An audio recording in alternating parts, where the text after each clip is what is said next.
if you wanted to institute a salary cap in cycling, then that could make for some fun fantasy cycling, and actually value shopping for riders. And, maybe that's a way for the sport to actually make more revenue. The model of cycling is still completely archaic the way it does perform. It works in spite of itself many times. So we can pay him less, even though he still has the same palmares or results.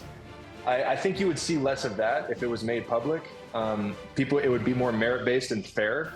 But at the same time, it might not even make a difference. And the reason I would do that is because when people have that kind of knowledge, it brings it up into the value of everyone. And then ultimately, if you're doing well, you're going to have to pay for that rider because they know what they truly deserve.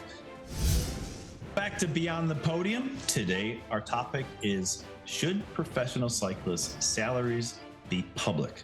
Just like in every other sport we have here in the United States.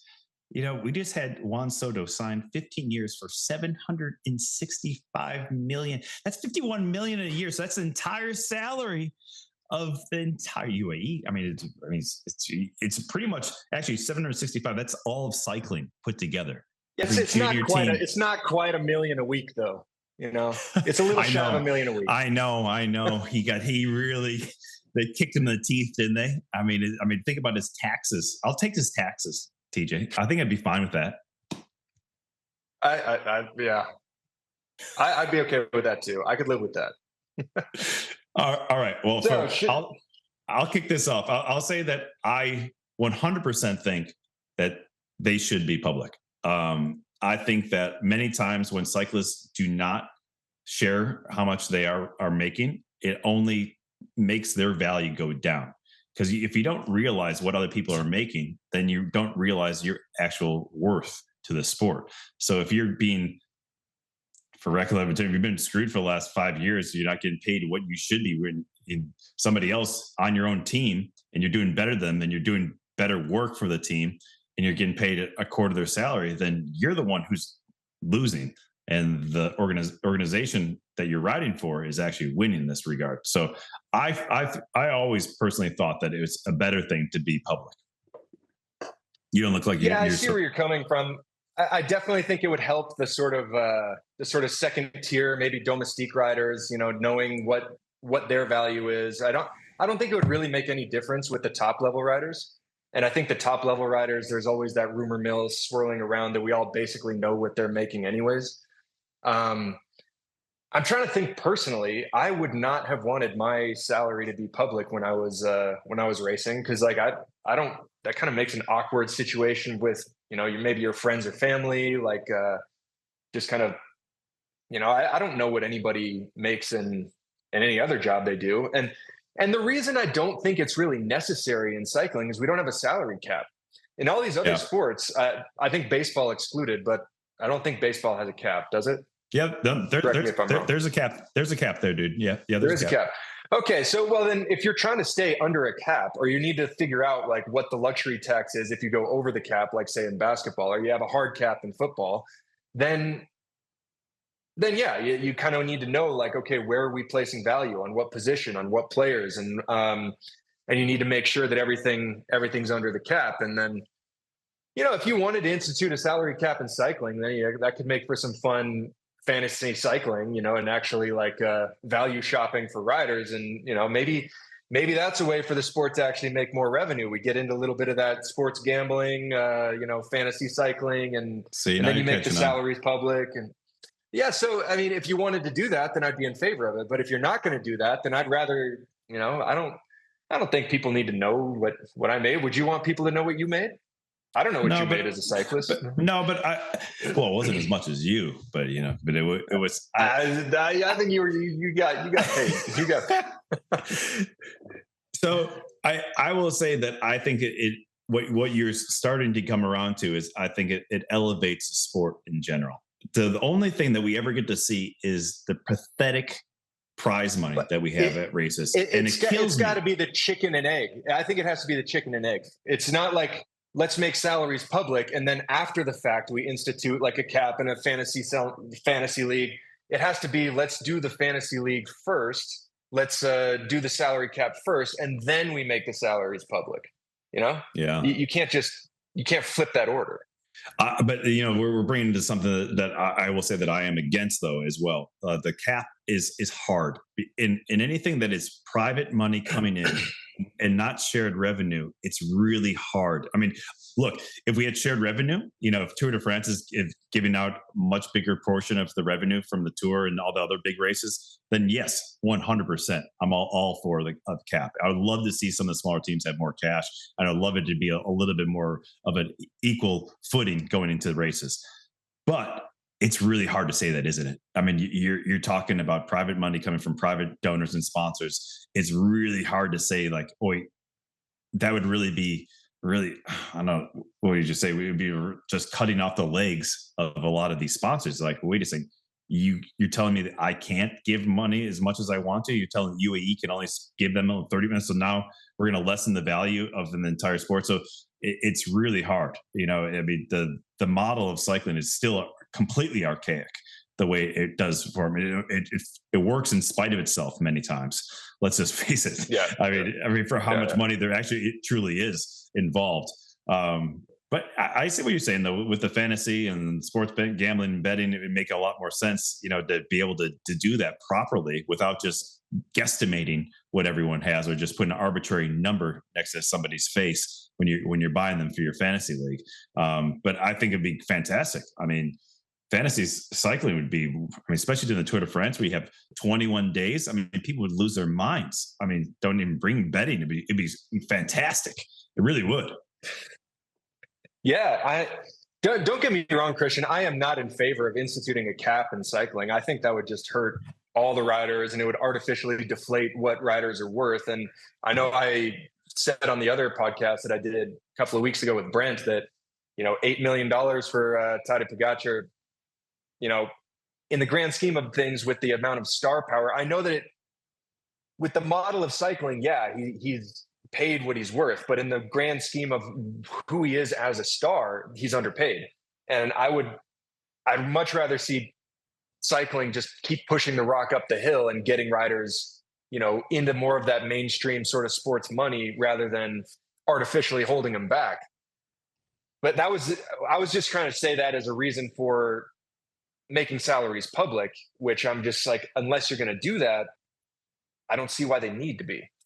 Yeah, I mean, you bring a great point with Tejay. So he did, what is it, €8 million until through 2030 was his contract. It was $50 million contract with a ridiculous buyout, like $200 million. Well, I don't even know why they put that in there, but I don't know.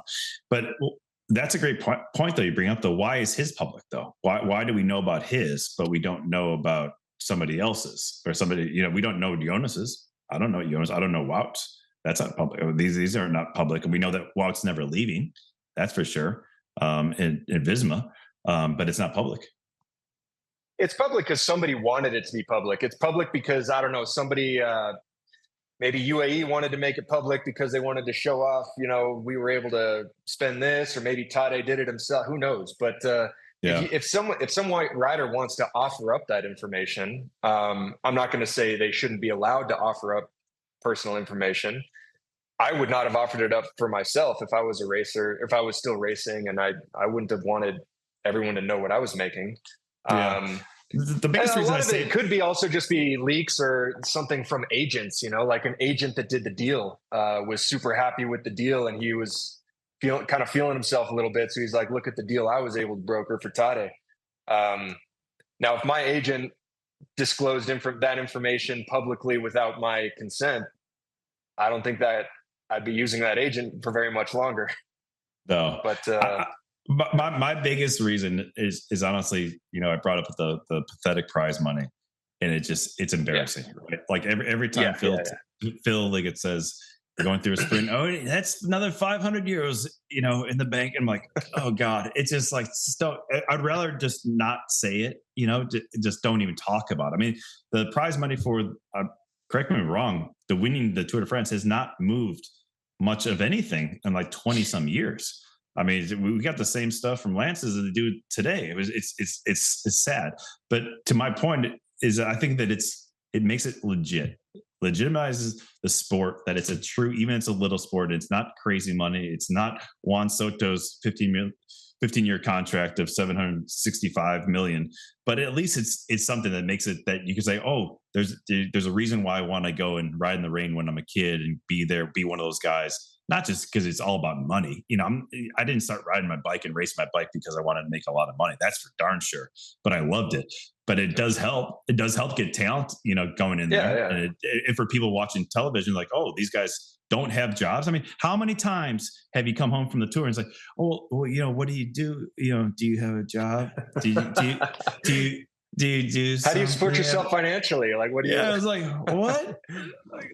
That's my. I actually have a funny story. My first daughter, she was born 3 weeks earlier, and I was over racing Pays Basque, and I barely made it back in time for the birth, and I was and the nurses at the hospital were like giving me such a hard time. Like, what? You left your pregnant wife to go on a little cycling trip? Like, why did you plan a cycling trip at this time? And I was like, I didn't have a choice, man. Dude, all right. We're on fringe sports, man. It's always going to be like that for a while, at least here in the States. I mean, honestly, my last point. So it's like I have legitimized the sport, for the people who don't know anything about it, who are just tuning in during July. But more importantly, I think, and the reason that I would always, if someone asked me, one of my teammates or a different team, if they asked me how much I made, I would tell them. And I'd tell them, the arc of my career, what I made when I first started, all the way through my best years. And the reason I would do that is because when people have that kind of knowledge, it brings it up into the value of everyone. And then ultimately, if you're doing well, you're going to have to pay for that rider because they know what they truly deserve. And ultimately, those other teams are going to have to, and it's going to raise the value of the riders within the sport.